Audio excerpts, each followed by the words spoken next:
নমস্কার বন্ধুরা। আচ্ছা বলুন তো, আপনি আপনার বাড়িটা করেছেন আর আপনি 3-4 বছর হয়ে গেল আপনি বাড়িতে ছাদ দিতে পারছেন না আর বাড়িটা করে বসে আছে, কিন্তু আপনি জানেন না যে আপনি আপনার বাড়িতে কত বড় একটা বিরাট বড় ক্ষতি করতে চলেছেন।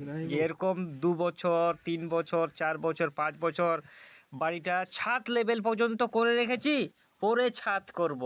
তো বন্ধুরা, এইরকম করতে গেলে আপনার অনেক কিছু ক্ষতি কিন্তু এখানে হয়।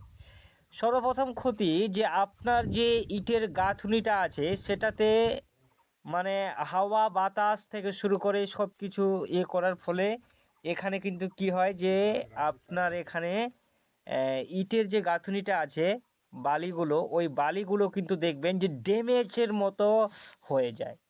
মানে একটা সিস্টেম আছে যে বাড়ি করার পরে ওই বাড়িটা তাড়াতাড়ি প্লাস্টার করে দেওয়া ভালো, যেন হাওয়া বাতাস চারিদিকে না ধরে। তো এই বাড়িটার ক্ষেত্রেও কিন্তু এরকম হয়েছে। গত 3 থেকে 4 বছর হয়ে গেল ছাদ লেভেল পর্যন্ত করে রেখেছে, কিন্তু মজার বিষয়টা কি, বাড়িতে কিন্তু যে ইটের গাঁথুনিগুলো আছে সব গাঁথুনি দিয়ে কি হয় যে ইটগুলো মানে যে বালুগুলো ধূস বালুর মতো করছে, ঝরে ঝরে কিন্তু এখান থেকে পড়ার শুরু হয়ে গেছে।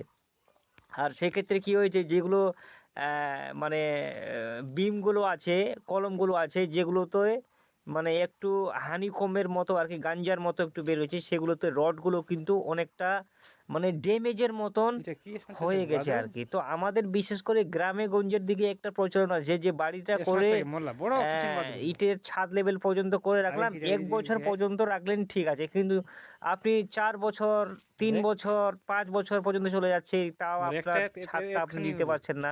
সেই ক্ষেত্রে কিন্তু কি হয় যে আপনার মানে টোটালটা মানে বালিগুলো যেগুলো থাকবে আর কি, ওগুলো মানে কীরকম একটা ড্যামেজের মতো হয়ে যায়। তো এই বাড়িটাতে 3 বছর গত পেরিয়ে গেছে, পার হওয়ার পরে এই বছর ছাদ দিতে পারবে কি না সন্দেহ আছে। কিন্তু বাড়িতে ঢোকার পরে দেখলাম বাড়ির মালিক শো ছিল, তো উনি বলছেন যে আমার বাড়িতে যে বালিগুলো আছে ওই বালিগুলো ড্যামেজের মতো হয়ে গেছে আর কি।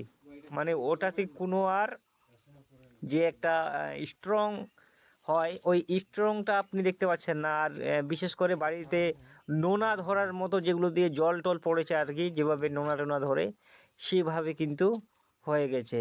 আর মানে বিশেষ করে আপনাকে বলবো যে আপনি বাড়ি ঘরের কাজ করেন, ছাদ লেভেল পর্যন্ত যদি করে রাখেন তাহলে 1 বছরের মধ্যে চেষ্টা করবেন যেন আপনার পুরো বাড়িটার ছাদটা কমসে কম কমপ্লিট হয়ে যায়, তাহলে কোনো সমস্যা হবে না। না হলে এইভাবে সমস্যা কিন্তু ক্রিয়েট হবে। আপনি নিজেকে বুঝতে পারবেন যে 3 বছর যাওয়ার পরে আপনার বাড়িতে মনে হয় ভূতের একটা বাসর মনে হচ্ছে তৈরি হয়ে গেছে নাকি। হ্যাঁ, তো আজকে